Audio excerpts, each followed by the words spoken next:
មនរំលីងតកួនរសជាតិបែបព្រៀងដិតហល់មួយមុខនេះធ្វើជាម្ហូបសម្រាប់ញ៉ាំបាយក៏ត្រូវហើយបើប្រើជាគ្រឿងក្លែមគឺកាន់តែពិសេសថែមទៀតអញ្ចឹងបើសិនជាបងប្អូនចង់ដឹងថារបៀបធ្វើម៉េចឲ្យមានរសជាតិឆ្ងាញ់ចូលជាតិល្អអាចមើលក្នុងវីដេអូនេះបាន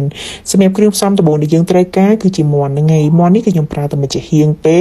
ជាប្រភេទមាន់ស្រែទម្ងន់របស់វាហ្នឹងគឺ7ខាំមាន់ហ្នឹងយើងកាប់វាជាដុំតូចទាំងគ្រឿងក្នុងទាំងអីហ្នឹងទុកវាមួយដុំមកគ្រឿងបន្តមកទៀតហ្នឹងយើងមានជាគល់ស្លឹកគ្រៃរំដេងស្លឹកក្រូចអីហ្នឹងសម្រាប់គល់ស្លឹកគ្រៃគឺខ្ញុំប្រើចំនួន5គល់ហើយហាន់វាជាប្រទេសស្ដែងអញ្ចឹងគល់ស្លឹកគ្រៃនេះយើងដាក់កាន់តែច្រើនកាន់តែឆ្ងាញ់អញ្ចឹងណារំដេងយើងប្រើបន្តិចមកស្លឹកក្រូចសើច5-6ស្លឹកហើយម្ទេសនេះវិញបងប្អូនដាក់តិចច្រើនតាមចំណង់ចំណូលចិត្តទេបន្ទាប់មកនេះយើងមានជាខ្ទឹមស5-6កំពឹសច្រាំវាឲ្យបានម៉ត់ល្អមែវហើយគ្រឿងចុងក្រោយគេហ្នឹងគឺជាតកួនណាបងប្អូនតកួនយើងប្រើតកួនចិនមកបើសិនជាតកួនស្រែអីវាអត់សូវឆ្ងាញ់ទេបន្ទាប់ពីយើងត្រៀមគ្រឿងក្រៅរួចរាល់អស់ហើយយើងមកដាក់ខ្ទះហើយបំពងខ្ទឹមសសម្រាប់ខ្ទឹមសនេះបំពងវាយកតែព្រឿងមកល្មមហើយយើងដាក់គល់ស្លឹកគ្រៃជាមួយនឹងរំដេងចូលមុនយើងរំលាយគ្រឿងទាំងអស់ហ្នឹងប្រហែលជាខ្ទង់3-4នាទីឲ្យឡើងក្លិនឈ្ងុយមកល្មមសិនបានខ្ញុំដាក់ស្លឹកក្រូចសើចចូលព្រោះស្លឹកក្រូចសើចវារៀងឆាប់ក្រៀមអញ្ចឹងណាយើងដាក់ចូលឆាវាទៅ2-3ត្រឡប់ហើយដាក់សាច់ចូលហ្មងមកបន្ទាប់ពីដាក់សាច់មាន់ចូលហើយយើងឆាសាច់មាន់ជាមួយគ្រឿងហ្នឹងប្រហែលជាខ្ទង់3-4នាទីឲ្យសាច់មាន់ហ្នឹងឆ្អិនមកល្មមសិនចាំយើងដាក់គ្រឿងចូលដំបូងគេហ្នឹងគឺខ្ញុំប្រើជាប្រេងខ្យងចំនួន2ស្លាបព្រាបាយទឹកត្រីហ្នឹងមានចំនួន2ស្លាបព្រាបាយដូចគ្នា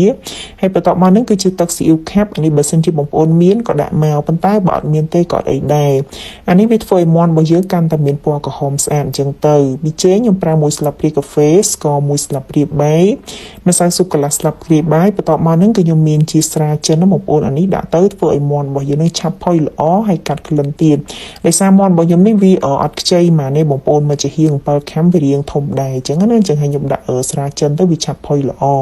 បន្ទាប់ពីយើងដាក់គ្រឿងក្រៅចូលរួចរាល់ហើយឆាឲ្យវាចូលជាតិមកល្មមហើយខ្ញុំដាក់ទឹកចូលបន្តិចដើម្បីរំងាស់មាន់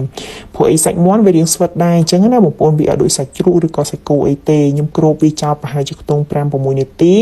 ខ្ញុំបើកគម្របហើយប្រែវាពីលើទៅក្រោមពីក្រោមទៅលើហើយគ្របវាប្រហែលជា5-6នាទីទៀតមើលតែសាច់មាន់របស់យើងផុយមកល្មមហើយចាំដាក់សណ្តែកដីចូលសម្រាប់សណ្តែកដីហ្នឹងយើងដាក់កាន់តែច្រើនគឺកាន់តែឆ្ងាញ់ហើយបន្ទាប់មកខ្ញុំដាក់ម្ទេសចូលជាមួយគ្នាហ្មងយើងឆាវាឲ្យចូលជាតិមកល្មមហើយបងប្អូនអាចភ្លក់មើលហើយថែមថយគ្រឿងបានតាមចំណង់ចំណូលចិត្តប៉ុន្តែសម្រាប់ខ្ញុំហ្នឹងគឺមកល្មមហើយបងប្អូនអញ្ចឹងហើយខ្ញុំអត់ចាំបាច់ថែមថយអីទៀតទេយើងគ្រាន់តែដាក់តកួនចូលឆាវាប្រហែលជាខ្ទង់4-5នាទីទៀតបងប្អូនឲ្យតកួនរបស់យើងហ្នឹងទុនឆ្អិនមកល្មមសិនហើយសម្រាប់តកួននេះគឺខ្ញុំដាក់តែបន្តិចទេបងប្អូនដោយសារតែតកួននេះខ្ញុំអត់បានទិញទេវានៅសល់ស្រាប់អញ្ចឹងណាបើសិនជាបងប្អូនណាចង់ដាក់ច្រើនក៏អត់អីដែរយើងឆាមើលទៅតកួនរបស់យើងឆ្អិនមកល្មមមកប៉ុណ្្នឹងទៅគឺរួចរាល់យើងអាចយកទៅញ៉ាំបាន